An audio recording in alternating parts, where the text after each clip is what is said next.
So ma'am जैसे partition का time था तो ऑलमोस्ट 30% 40% मुस्लिम यहाँ से चले गए थे उस साइड, और उस साइड से जितने भी माइग्रेट करके पंजाबी जिनको कहते हैं वो लोग यहाँ आ गए, तो एकदम से मुस्लिम से सिटी पंजाबी सिटी होगी। तो उसको आप कैसे देखते हैं?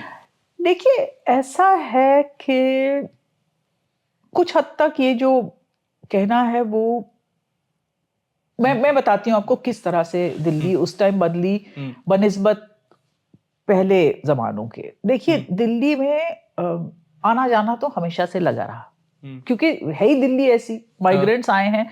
जब मैं आपको सबसे पहले जो माइग्रेंट एक बहुत पावरफुल एग्जाम्पल देती हूँ। जब मंगोलों ने वेस्ट एशिया और सेंट्रल एशिया में तबाही शुरू कर दी और ये सारे शहरों को बल्कि उजाड़ना शुरू किया, बहुत लोग आए दिल्ली में। हाँ, दिल्ली में बहुत माइग्रेशन इमिग्रेशन दिल्ली के अंदर हुआ है उस वक्त। तो हमेशा से ये होता रहा है कि अंदर लोग आते रहे हैं और लोग जाते भी रहे। मैंने अभी 1857 की बात की, कितने लोग वहां पे चले गए। तो 1857 के पहले की अगर बात करें तो दिल्ली की पॉपुलेशन करीब 50% से थोड़ी कम मुस्लिम थी। अच्छा। और 50% से थोड़ी ज्यादा हिंदू एंड जैन थी। अच्छा, हिंदू एंड तो जैन। उस वक्त भी 1857 के पहले जिसको हम एक मुगल सिटी बोल सकते हैं दिल्ली को, उस वक्त भी 50% भी पॉपुलेशन मुस्लिम्स की नहीं थी। और 1857 के बाद वो कम हो जाती है। अच्छा। क्योंकि मैंने जैसे बताया कि कई सारे लोग तो चले गए, हम तो वो कम हो गई।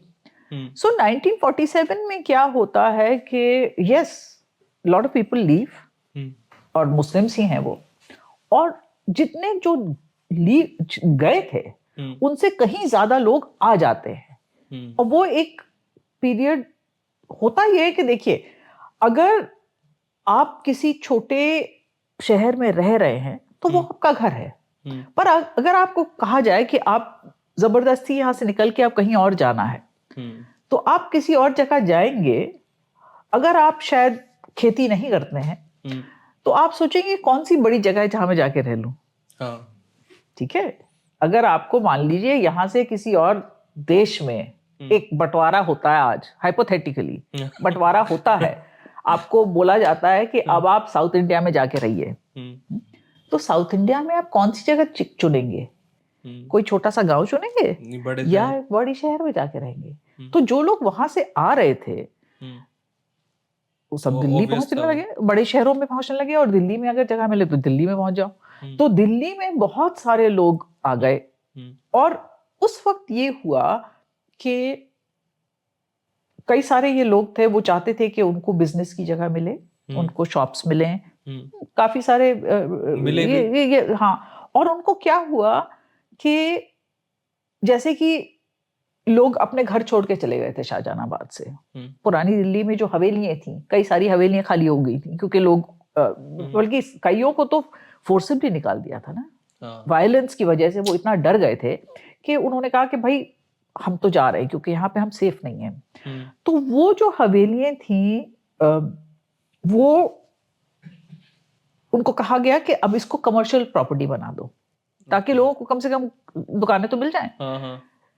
तो जो शाहजहानाबाद में पहले क्या था कि कुछ कमर्शियल था और काफी सारे लोग वहां रहते थे, उनकी होम्स थे, हाँ, उनके घर थे। 1947 के बाद 1857 और 1947 में बहुत ज्यादा कंफ्यूजन होता है।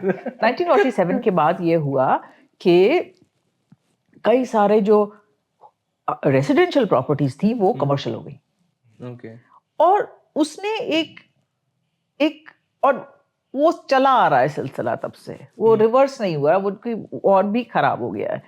और शाहजहानाबाद की मेरे ख्याल से कुछ हद तक ट्रेजेडी यही है कि वो वहां कोई लोग अपनी दुकान खोलते हैं सुबह और शाम को बंद करके चले जाते हैं।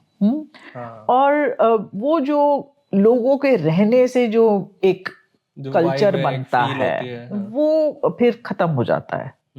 तो कमर्शियली तो कह रहे हैं, पर जो रहने वालों के जो इसीलिए कई बार लगता है कि इंफ्रास्ट्रक्चर भी और ये जो इंफ्रास्ट्रक्चर की बात अगर देखें तो वो अंग्रेजों के ऊपर है, क्योंकि जब उन्होंने नई दिल्ली बना ली तो उन्होंने ओल्ड दिल्ली को बिल्कुल निगलेक्ट करना शुरू कर दिया। क्योंकि ओल्ड दिल्ली में तो इंडियंस ही रहते हैं ना।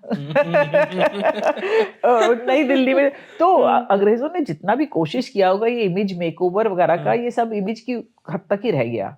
उनकी जो सब्सटेंस थी वो यही थी कि हम राज करेंगे अपने लोगों के लिए, और इंडियंस को आप उसके लिए कोई बात को करने की, तो इसलिए उन्होंने इंफ्रास्ट्रक्चर के ऊपर ध्यान नहीं दिया। तो अभी भी यही होता है, आप देख लीजिए new Delhi versus old Delhi.